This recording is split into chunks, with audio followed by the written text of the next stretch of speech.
Joining me is Baroness Hoey, life peer and, of course, former Labour MP.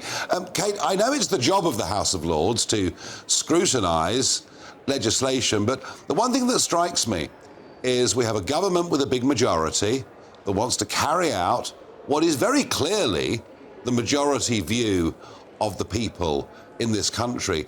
Why are they doing it?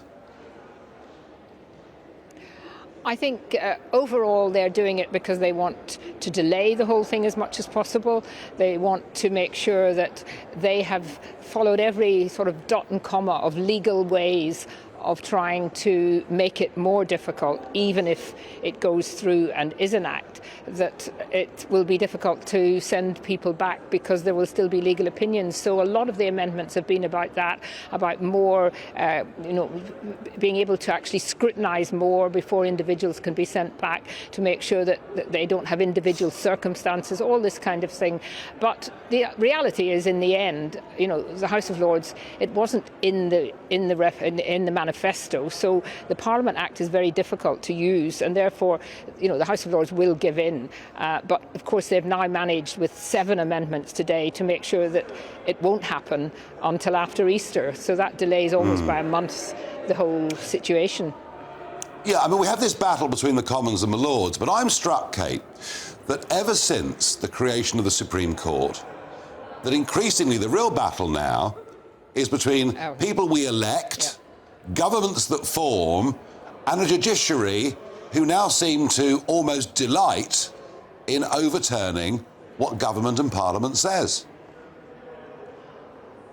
I think it's a very, very worrying, what we're seeing that more and more, that ultimately Parliament is not supreme. And, people elect their MPs.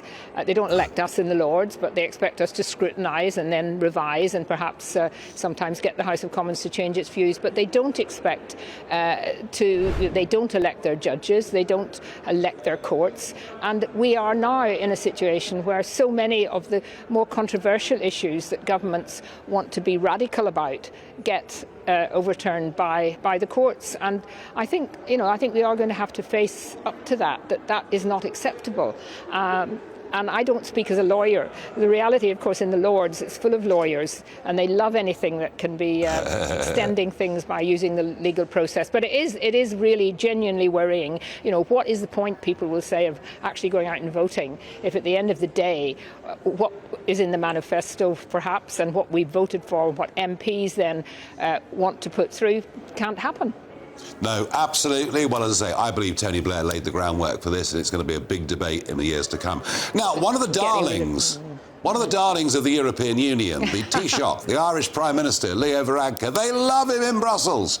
And, of course, he just lost a referendum very heavily in Ireland. His own party, Fine Gael, in big trouble in the polls heading up to the European elections in June. But he was also, was he not, one of the key anti-Brexiteers and architects of what we now have with a border in the Irish Sea.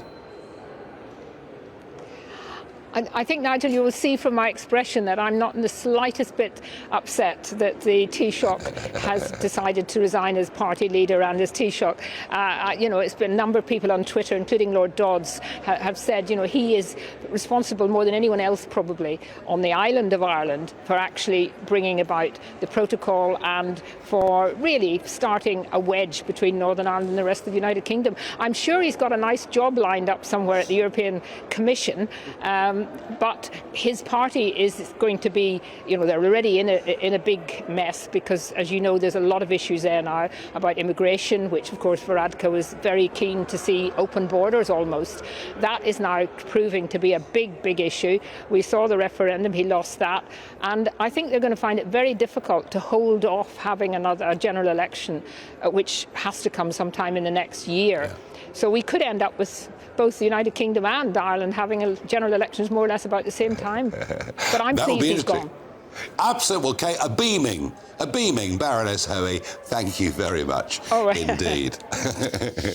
Yeah, and there's no doubt that Varadkar did play a very, very major role. Now,